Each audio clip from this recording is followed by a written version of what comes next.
Welcome everyone.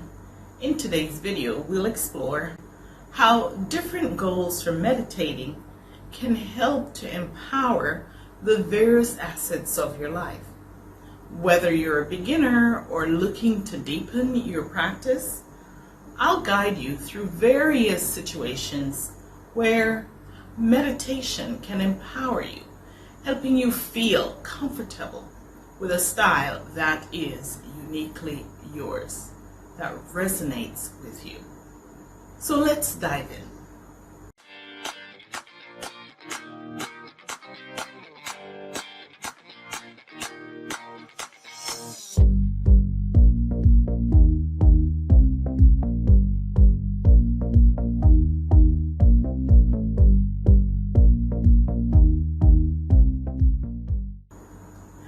Some of my clients often express a desire to meditate, but share that they don't know how. Oftentimes, they're not aware that there are different goals for meditating, and this is the point where we begin to unlock the awareness. Before we address these, however, let's talk about what meditation does, so you can begin to have an idea when you can use it. I define meditation from the vantage point of its impact on my life and the results that I want to see happen, whether it's in my business, in my relationships, or even in my own spiritual journey. Meditation is the act of aligning your mind, body, and spirit in unity with creating peace, flow, and harmony in your experiences. This means that when we are not feeling in sync, calm, at peace, or if we have a desire to obtain a goal, we can meditate as a tool to help draw what we want closer to us. Often, meditation is suggested as mainly a preventative tool for stress, but its benefits far exceed this.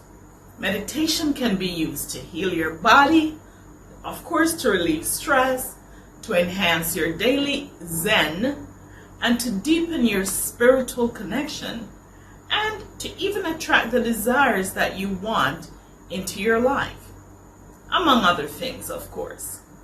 If you've used meditation for other reasons, share them below. We would certainly love to hear about it. Now, since there are various goals for meditating, it's crucial to know when to use it to meet your needs. The main idea is to fixate your focus and slow the brainwave pattern down to shift you into a state of receptivity. Typically, starting your meditation with deep, slow breathing, filling the diaphragm like when you gradually fill a balloon with air, that will produce that effect. The entire process from start to finish can be done in as little as 10 to 15 minutes. I'll share 3 distinct goals I use daily for meditating, along with some others I occasionally use and have tried in the past. On any given occasion, personally, I use 2, sometimes all 3 of these, depending on what my needs are. The first goal for meditating is for maintaining daily zen.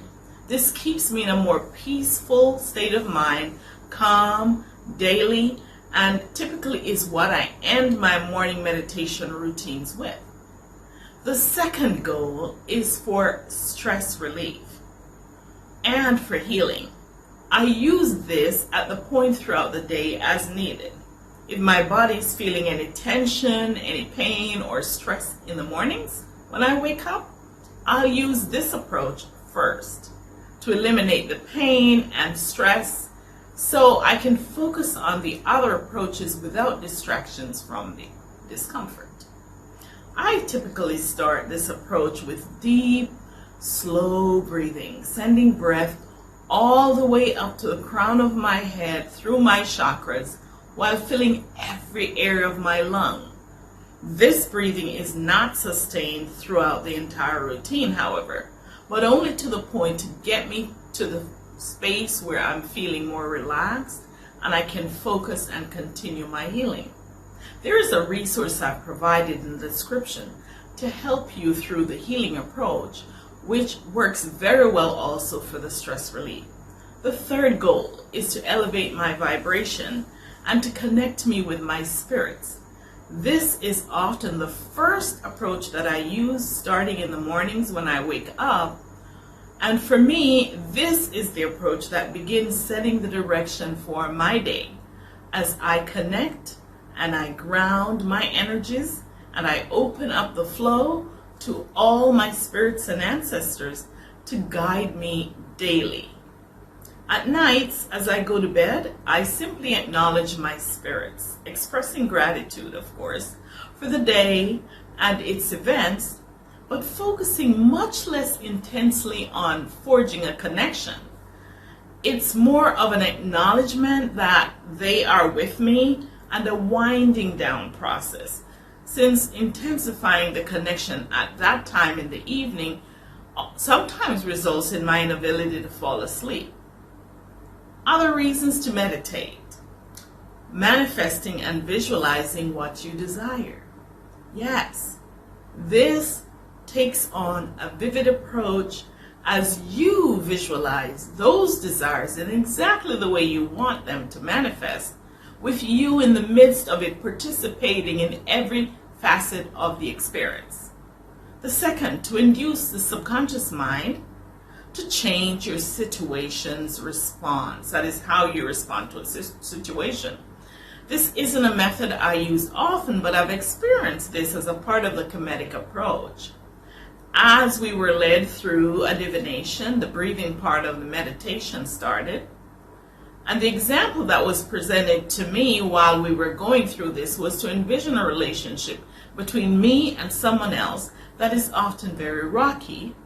And by regular meditation and visualizing a favorable outcome during which I, for example, invite the other person to a meal during the day where we're having happy conversations and we're laughing and we're ending on that note, by using that approach, you can begin to shift the desires to what you want over time and produce that favorable outcome in relationships. To a degree, I feel like this feels like the one we just talked about. Now, the third approach is through movements which target different organs of the body. And in this approach, it restores the balance and the healing and involves a series of movements held over a few seconds to minutes, which target your internal organs and bring about healing to your kidneys, your liver, etc. It's called the Ra Qi Gong, and it is a meditative process since it requires the focus. Now, speaking of focus, let's briefly talk about what some of the foundational features of meditation can look like. First, my experience 10 years ago, when I first started to meditate, I turned to guided sessions. A voice, whether it was live or recorded, guiding me on the process of what to focus on and where to focus my attention. And I sat during this, but I didn't feel the benefit of doing this initially. But later I started to meditate with calming music and while laying on my back. Now this position allowed me to completely release all of the tension in my body, and something I could not do while I was sitting, I immediately began to slowly feel the benefits. When I began my meditation, I typically have my eyes closed to stay focused, relaxing my body in every part, keeping it limp, focusing on a white circle surrounded by dark wood. And I would focus in the center of that circle. I would sometimes drop my focus into my solar plexus, often giving me an amazing feeling, because this is where I establish my shrine, where I can access my ancestors when I really feel like I need to go there. It's magical. During this process, I feel chills. It's a euphoric kind of experience. Tears sometimes come to my eyes. It's amazing. Now, today, I still replicate that without music, and I often do full body scans, checking my body to see if there are any blockages or any pain where I need to remove it. And this helps me so I can readily regulate my body and improve the Zen flow, that peace in my body. Now, for those of you who are disheartened about not knowing how to meditate, that was the process that I just described. And as you can see, it's not science. There are no specific ways for you to meditate as long as you get the benefits. There are generally two words that I use when I'm starting my meditation routine, however. The word is soften, the other one is release. So let's begin a review of the process that I just described, which is the basic meditation journey as you begin, so you can stay focused everywhere in your body. So lay on your back, if it helps. Focus on one thing, either something visual or a sound, whatever works best for you, or something else. Sometimes I use a moonlit, warm, still body of water that I'm laying in the black of the night. And that is so relaxing. Breathe deeply and slowly to keep your energy and your focus. Soften your body, soften and release. Blank your mind from thoughts.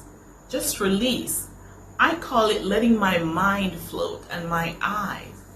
If your mind tends to wander, you may want to accompany this with some music, or you may want a guided approach to start.